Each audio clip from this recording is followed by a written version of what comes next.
Assalamualaikum warahmatullahi wabarakatuh. Baik, kita lanjutkan materi kita, yaitu terkait tentang teori bahasa otomata. Hari ini kita membahas tentang konsep bahasa otomata. Nah, di sini bisa dilihat konsep bahasa otomata itu adalah sebuah otomatisasi ya. Jadi semacam penggunaan bahasa untuk diterapkan kepada sebuah otomatisasi. Otomatisasi sendiri itu adalah sebuah otomata atau otomatisasi. Itu contohnya adalah kayak semacam mesin abstrak yang dapat mengenali, kemudian bisa menerima dan juga bisa membangkitkan sebuah kalimat dalam bahasa tertentu, atau kata-katanya itu seperti recognize, kemudian accept, terus dia juga bisa mengenerate sebuah instruksi atau kalimat dalam sebuah bahasa tertentu. Nah, otomata berkaitan juga dengan seperti teori mesin abstrak. Kalau pernah digambarkan itu seperti kayak vending machine gitu ya, atau semacam sebuah compiler di dalam sebuah bahasa pemrograman. Jadi dia nanti itu akan mengenali gitu ya, mentranslate atau meninterpreter bahasa coding yang dimasukkan, kemudian dia diolah sehingga bisa dihasilkan atau diterjemahkan ke dalam bentuk pemrograman. Nah, sifatnya ya seperti mesin vending gitu ya. Jadi dia ada inputan, kemudian ada prosesnya atau ada step tahapan-tahapannya, kemudian dia akan menghasilkan luarannya atau outputnya. Nah, jadi setiap inputan atau setiap rangkaian inputan itu dia akan berpindah dari satu instruksi ke interaksi yang lain, atau dari satu status ke status yang lain. Nah, teori bahasa sendiri seperti yang sudah dibahas sebelumnya, jadi itu bisa dikatakan juga sebuah bahasa formal ya. Bahasa formal terutama untuk kepentingan perancangan compiler atau penterjemah. Bahasa formal juga bisa dikatakan adalah sebuah kumpulan kalimat di mana semua kalimat dalam sebuah bahasa itu nanti dibangkitkan oleh sebuah tata bahasa atau sebuah grammar. Nah, hubungan antara otomata dengan bahasa formal itu dapat dilukiskan seperti kayak rangkaian inputan yang berurutan. Kemudian dari inputan tersebut akan membentuk sebuah proses, kemudian dia akan menghasilkan sebuah output. Atau bisa dikatakan juga dia semacam kalimat ya. Kayak contohnya sebuah bahasa ada subjek, predikat, objek, dan juga keterangan. Nah, tata bahasa juga seperti itu. Dia harus terstruktur, dia harus tersusun supaya bisa dikenali atau bisa direcognize oleh si penterjemahnya. Nah, di dalam elemen bahasa formal itu bisa juga diwakilkan oleh simbol abjad gitu ya, alfabet, atau bisa juga digabungkan di dalam sebuah himpunan berhingga dari simbol-simbol yang dapat disusun membentuk sebuah kalimat, atau nanti akan diwakilkan dengan simbol sigma. Kemudian elemen selanjutnya adalah bahasa atau language-nya sendiri. Biasanya itu nanti digabungkan ke dalam himpunan seluruh string yang dapat dibangkitkan dari sebuah tata bahasa grammar, atau dari sebuah tata bahasanya atau grammar itu sendiri, atau disimbolkan dengan huruf G, atau bisa juga disimbolkan dengan huruf L atau language. G grammar atau L atau language. Kemudian nanti ada aturan produksi. Nah, aturan produksinya ini atau production rule ini adalah sebuah himpunan berhingga dari aturan-aturan penama simbol dalam membentuk suatu string. Jadi aturan produksi itu ya kayak semacam aturan tata kalimatnya, tata bahasanya. Nah, ini bisa juga diartikan atau disimbolkan dengan huruf P. Jadi nanti dalam elemen bahasa formal itu ada sigma sebagai simbol alfabet, kemudian ada juga L, simbol L atau G sebagai grammar atau language-nya, kemudian ada production rule atau aturan produksinya, itu nanti akan disimbolkan dengan huruf P.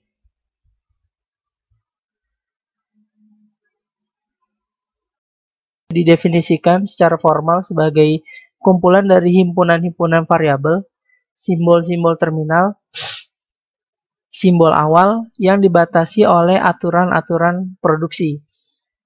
Nah, jadi di sini kita akan mengenali dulu ya, jadi simbol-simbol dasarnya. Jadi tadi aturan produksi, terus kemudian sekarang tata bahasa atau grammarnya.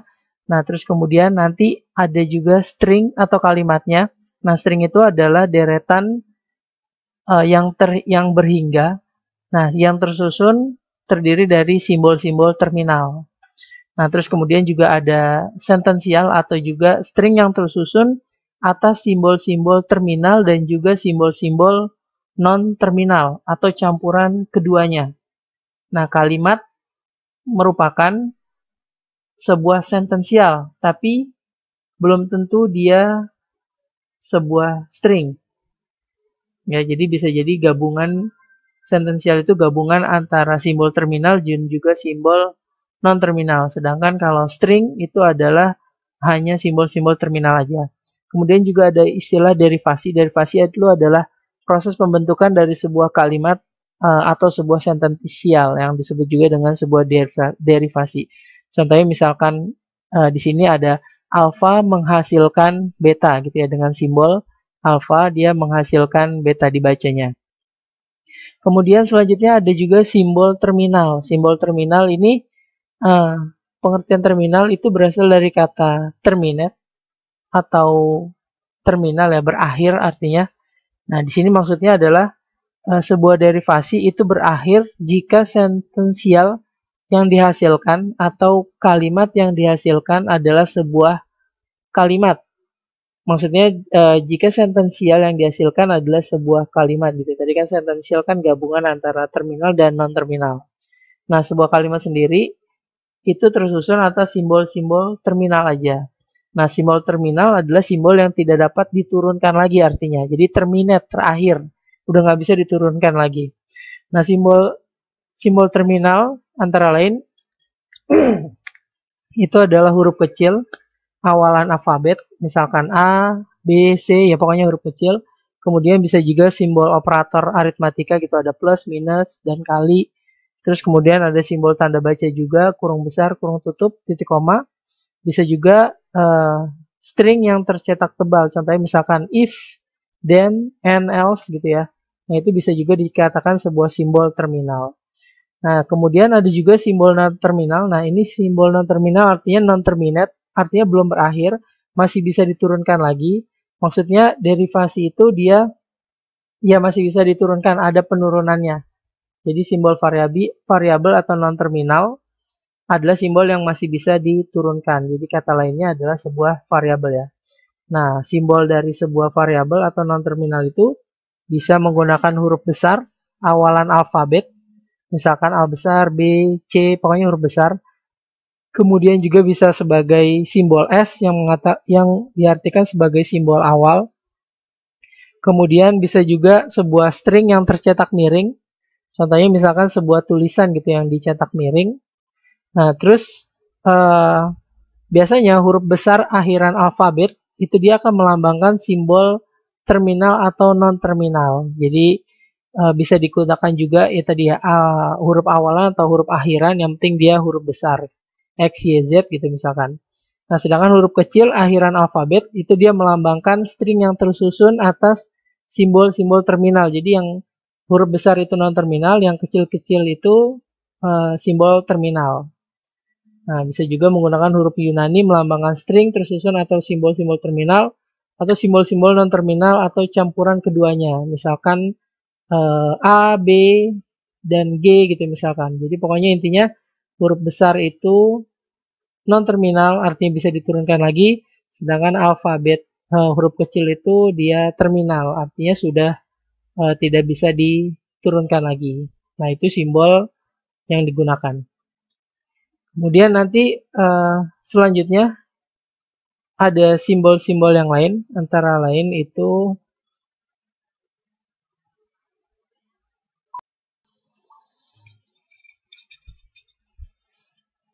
baik, kita lanjut. Nah, tadi setelah simbol non-terminal, kemudian ada juga aturan produksi. Nah, aturan produksi ini dia menspesifikasikan bagaimana suatu tata bahasa melakukan transformasi suatu string ke bentuk lainnya. Melalui sebuah aturan produksi, didefinisikan suatu bahasa yang berhubungan dengan tata bahasa tersebut. Sebuah produksi dilambangkan sebagai A gitu ya, misalkan A tanda panah B. Nah ini dibacanya A menghasilkan B. Simbol A dalam produksi berbentuk A menghasilkan B atau disebut juga ruas kiri produksi, sedangkan simbol B disebut juga dengan ruas sebelah kanan produksi. Jadi yang A itu ruas sebelah kiri, sedangkan B itu ruas yang sebelah kanan. Nah, contoh sebuah aturan produksi, misalkan di sini ada T gitu ya, T besar, itu anak panah A, artinya T besar, menghasilkan A. Nah, terus bisa juga ada, di sini ada simbol E menghasilkan T, atau simbol T atau T plus E. Nah, ini dibacanya tadi E menghasilkan T atau E menghasilkan T plus E. Ini ya, untuk pembacaannya. Nah, di sini merupakan pemendekan dari aturan produksi E menghasilkan T, kemudian E menghasilkan T plus E. Jadi bisa kalau digabung itu pakai atau gitu ya, pakai garis menandakan atau. Sebenarnya dia juga bisa disusun bertingkat atau disingkat dengan menggunakan atau penulisannya. Terus selanjutnya ada grammar.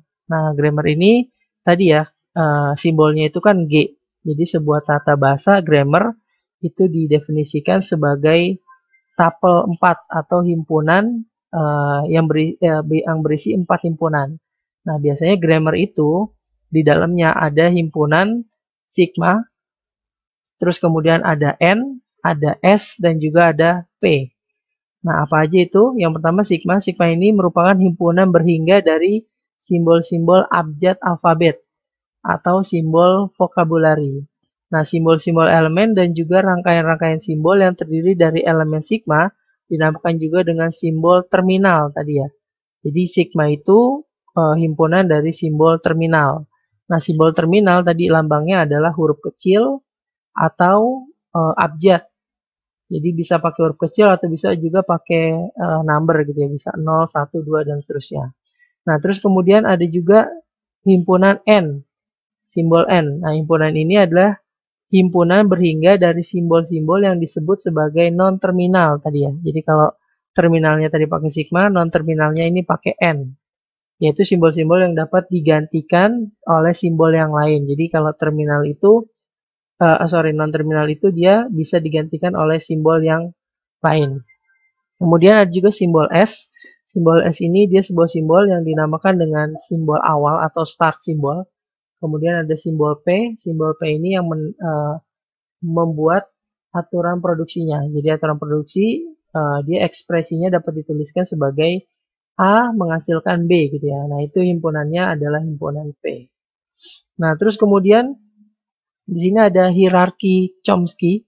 Hierarki Chomsky itu adalah seorang teori ya, atau seorang peneliti yang membuat sebuah teori. Nah, ini adalah teori dasar yang akan kita gunakan ke depannya.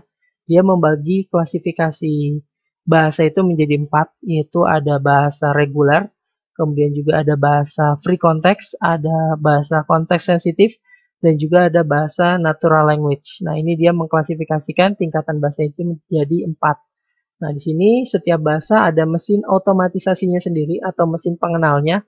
Yaitu misalkan contoh reguler itu, bahasa reguler itu ntar dikenal oleh finite state automata atau FSA dan DFA serta NFA. Nah, terus kemudian free context itu dia dikenali oleh yang namanya PDA atau push down automata. Kemudian konteks sensitif itu dikenal oleh linear bounded automata, serta natural language atau bahasa natural itu nanti dikenal oleh mesin Turing. Nah, nanti setiap mesin otomata ini dia punya aturan produksinya masing-masing. Nah, setiap bahasa dia punya mesin pengenalnya sendiri atau mesin otomatanya sendiri, kemudian dia juga punya aturan produksinya sendiri. Contohnya misalkan bahasa reguler itu dia punya aturan produksinya kalau alfa adalah sebuah simbol variabel, sedangkan beta adalah maksimal memiliki sebuah simbol variabel yang bila ada terletak di posisi paling kanan. Nah, itu aturan produksinya. Nanti dijelasin lebih detail. Kemudian free context atau konteks bebas itu dia mesin pengenalnya adalah PDA, push down automata. Nah, punya aturan produksinya alpha berupa sebuah simbol variabel. Udah itu aja. Nah, terus kemudian konteks sensitif, mesin pengenalnya ada LBA atau linear bounded automata. Dia aturan produksinya kalau panjang alpha itu harus lebih kecil sama dengan panjang beta.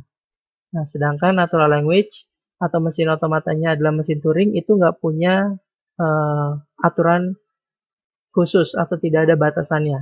Nah, ini akan kita bahas sampai selesai tentang teori hierarki Chomsky. Kemudian selanjutnya aturan umum. Ini kita akan bahas bahasa regular dulu. Jadi aturan umumnya, jadi secara umum tata bahasa dirumuskan sebagai alfa garis panah atau alfa menghasilkan beta. Nah, ini yang tadi simbolnya A garis panas B, A garis panah B, itu artinya A menghasilkan beta atau A menurunkan beta. Nah, di mana tadi A menyatakan simbol-simbol pada ruas kiri aturan produksi atau sebelah kiri dari anak panah, dan beta menyatakan simbol pada ruas kanan atau aturan produksi sebelah kanan. Nah, simbol variabel atau non-terminal adalah simbol yang masih bisa diturunkan. Tadi ya, variabel atau non-terminal itu masih bisa diturunkan. Simbolnya itu dia pakai huruf besar. Nah, sedangkan simbol terminal adalah simbol yang sudah tidak bisa diturunkan dan ditandai dengan huruf kecil. Jadi terminal itu huruf kecil, variabel atau non-terminal itu huruf besar. Nah, ini aturan bahasa regular yang akan kita bahas, bahasa regular dulu. Jadi aturan pertamanya, simbol pada sebelah kiri harus berupa simbol variabel. Simbol pada sebelah kanan maksimal hanya memiliki sebuah simbol variabel. Dan bila ada, terletak di posisi paling kanan. Jadi aturan pertamanya seperti ini. Sebelah kiri berupa simbol variabel, sebelah kanan hanya punya satu variabel. Nah, kalau ada, dia juga di sebelah kanan. Nah, contohnya ini, variabel A menghasilkan terminal B. Nah, ini diterima ya, karena memang aturannya seperti itu. Simbol sebelah kiri itu harus variabel, simbol sebelah kanan itu maksimal hanya boleh satu variabel dan diletaknya di posisi paling kanan. Artinya boleh ada terminal. Nah, terus kemudian contoh lagi yang bawahnya itu terminal A menghasilkan variabel B. Nah, ini nggak boleh, ditolak. Karena tadi simbol paling kiri itu harus variabel, sebelah kanannya itu boleh variabel juga, tapi di paling kanan. Nah, terus kemudian ini bawahnya contohnya variabel A menghasilkan variabel B, ini boleh diterima akhirnya. Terus kemudian variabel A menghasilkan terminal B dan variabel C, boleh ya diterima karena masih mengikuti aturannya. Kemudian variabel A menghasilkan variabel B terminal C. Nah, ini ditolak. Kenapa? Karena kalau ada variabel di sebelah kanan itu harus di paling kanan. Tidak boleh di sebelah kirinya atau di paling kiri. Nah, kemudian contoh yang lain, variabel A menghasilkan terminal B, terminal C, dan variabel D. Nah, ini juga diterima karena sudah mengikuti aturan. Bawahnya, variabel A menghasilkan terminal B, variabel C, variabel D ditolak karena dia harus di sebelah kanan dan cuma boleh maksimal satu ya. Kemudian yang bawahnya variabel A terminal B menghasilkan terminal C. Ini juga ditolak karena dia sebelah kiri harus berupa sebuah variabel. Gitu yang nggak boleh ada terminal. Nah, ini contoh tata bahasa regular. Jadi aturannya itu sebelah kiri harus berupa sebuah simbol variabel, sebelah kanan maksimal boleh satu aja simbol variabel, dan kalau ada juga di paling kanan. Oke, lanjut. Jadi tadi tata bahasa aturan produksi dari tata bahasa reguler. Nah, kemudian selanjutnya adalah tata bahasa free context. Nah, tata bahasa free context aturannya sederhana. Dia hanya simbol pada sebelah kiri harus berupa sebuah simbol variabel. Sebuah simbol variabel. Jadi sebelah kiri harus sebuah simbol variabel. Selain itu boleh. Nah, di sini contohnya variabel A menghasilkan terminal B boleh atau diterima. Variabel A menghasilkan variabel B diterima juga. Variabel A menghasilkan terminal B dan juga variabel C juga diterima. Variabel A menghasilkan terminal B variabel B terminal C diterima, variabel A menghasilkan variabel B terminal C variabel D diterima, variabel A menghasilkan variabel A dan variabel A atau triple A juga diterima. Nah, sedangkan contoh yang ditolaknya, terminal A menghasilkan terminal B. Nah, ini ditolak karena aturannya adalah sebelah kiri harus sebuah simbol variabel. Nah, kemudian variabel A terminal B juga ditolak karena sebelah kiri harus sebuah simbol variabel. Jadi pokoknya setiap sebelah kirinya ada terminal itu nggak boleh. Yang penting harus ada variabel. Udah sebuah variabel. Atau berupa simbol variabel sebelah kirinya nggak boleh ada terminal. Itu aturan produksi tata bahasa free context. Kemudian aturan produksi tata bahasa konteks sensitif. Nah, ini aturannya adalah simbol pada sebelah kiri harus minimal ada sebuah simbol variabel. Sebelah kiri paling nggak ada satu buah variabel. Kemudian jumlah simbol sebelah kiri harus lebih kecil atau sama dengan jumlah simbol sebelah kanan. Nah, di sini contoh yang diterimanya adalah variabel A menghasilkan terminal B, C. Ini diterima ya, karena sebelah kiri ada sebuah simbol variabel. Kemudian contoh yang diterima yang lain, variabel A, variabel B menghasilkan variabel C dan juga variabel D. Ini juga diterima karena dia sebelah kiri harus ada paling nggak satu buah simbol variabel.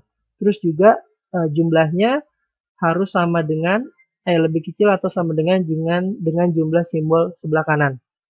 Nah, contoh yang ditolak adalah variabel A, B, C menghasilkan variabel DE. Nah, ini ditolak karena jumlah variabel sebelah kiri melebihi dengan jumlah variabel sebelah kanan. Contoh yang lain adalah terminal A menghasilkan terminal B. Nah, ini ditolak karena aturannya adalah harus variabel diri sebelah kiri. Kemudian selanjutnya tata bahasa unrestricted.